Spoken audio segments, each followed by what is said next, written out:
Orang tua percaya. Ya. Tapi ketika muncul 8.649 kasus, apa yang terjadi dengan orang tua di seluruh Indonesia saya kira?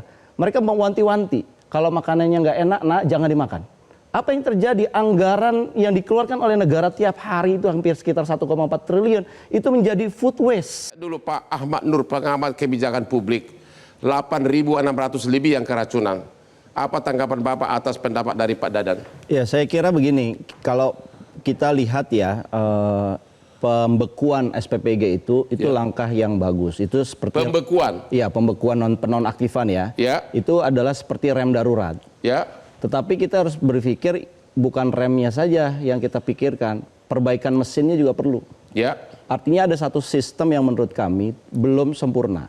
Yaitu SOP dalam kontrak mitra itu mempertimbangkan hanya variabel waktu dan biaya tanpa mempertimbangkan faktor keselamatan. Sehingga si dapur itu ngejar biayanya yang rendah, kemudian ngejar waktu yang harus banyak begitu. Ya. Sementara faktor terpenting yang dibutuhkan oleh publik yaitu keselamatan itu tidak termasuk dalam desain dalam kontrak. Jadi menurut Anda apa yang kurang dalam kontrak? Kalau saya bicaranya begini Bang, saya ngelihatnya jangan lihat kasus per kasus karena ketika jadi MBG ini adalah kontrak kepercayaan, bukan kepercayaan masyarakat kepada SPBG di lokasi lokal, tapi kontrak kepercayaan masyarakat terhadap program MBG itu sendiri. Jadi kita nggak bisa memisahkan, nggak bisa menyalahkan SPBG lokal. Ini adalah desainnya, itu yang pertama. Yang kedua, orang tua siswa itu dia itu begini, dia mempercayakan kepada dapur yang dia tidak lihat. Negara menjamin bahwa makanan yang diberikan ini adalah sehat. Orang tua percaya. Tapi ketika muncul 8.649 kasus, apa yang terjadi dengan orang tua di seluruh Indonesia saya kira? Mereka mewanti-wanti, kalau makanannya nggak enak, nak jangan dimakan. Apa yang terjadi? Anggaran yang dikeluarkan oleh negara tiap hari itu hampir sekitar 1,4 triliun, itu menjadi food waste. Jadi limbah. Yang sebenarnya ini kan sia-siakan alokasi negara. Oke, jadi agar itu tidak terjadi, apa saran Anda? Jadi yang pertama begini, mari kita melakukan secara pendekatan sistem. Sistem pertama, kontraknya betul atau tidak? Kok kenapa? Apa yang kurang dalam kontraknya? Pertama, yang terlibat itu kan kalau dari penjelasan Pak Dadang, itu kan dianggap mitra-mitra yang punya satu semangat pengorbanan. Bisa jadi mitra itu adalah baru. Jadi ada learning curve yang harus mereka tempuh. Lu yakin pengorbanan atau cari uang? Ya tadi kan kesannya ini adalah mereka sudah berkorban, menyiapkan tempat sebagainya. Kalau saya mau pakai logikanya beliau tadi, berarti ini ada yang baru juga terlibat, ada learning curve. Padahal ini kaitannya sama perut anak-anak kita, Bang. Jadi Anda tidak percaya bahwa itu pengorbanan? Artinya kalau ada SOP yang jelas, siapa catering-catering yang bisa terlibat dalam MBG ini, tentunya ada checklistnya kan? Itu dipatuhi, misalkan dia berpengalaman sekian tahun, punya dapur yang higienis, yang masaknya punya sertifikat. Ini Bang, saya tampilkan data, dari sekian ribu yang disampaikan oleh Pak Dadang, berapa sih yang punya SLHS?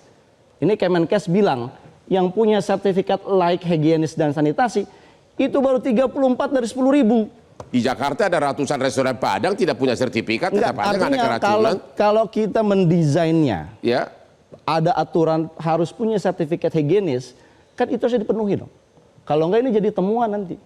Dan saya kira ya kita nggak mau ya, satu ini akan jadi satu temuan yang tidak mengenakan, yaitu temuan tanda kutip ya, tidak mengikuti SOP. Yang kedua, apakah ini kita mau atasi secara lokal nih keracunan yang udah 8.000 orang? Apa enggak sebaiknya kita moratorium dulu, kita evaluasi kamu dulu, ditunda? Kita evaluasi dulu ini. Apa nanti yang Pak Prabowo marah dong. Enggak, menurut saya gini, Pak Prabowo itu mengedepankan keselamatan, Bang. Dibandingkan dengan kebut sistem, kebut program yang kebetulan programnya banyak errornya. Ingat Bang, satu orang yang keracunan, jangan dilihat itu satu orang itu terlalu banyak Bang untuk keracunan. Sehingga ini harusnya bisa nggak kita mendesain MBG seperti kita mendesain zero incident dalam industri penerbangan. Coba sebutkan dulu satu kalimat, caranya gimana? Ya, gampang, dievaluasi dulu. Masalahnya adalah kalau misalkan... Kan ini kan udah murni human error. Gini Bang, kita ini di iklim tropis. Pasti ada perubahan iklim kan, apalagi sekarang tiba-tiba musim hujan.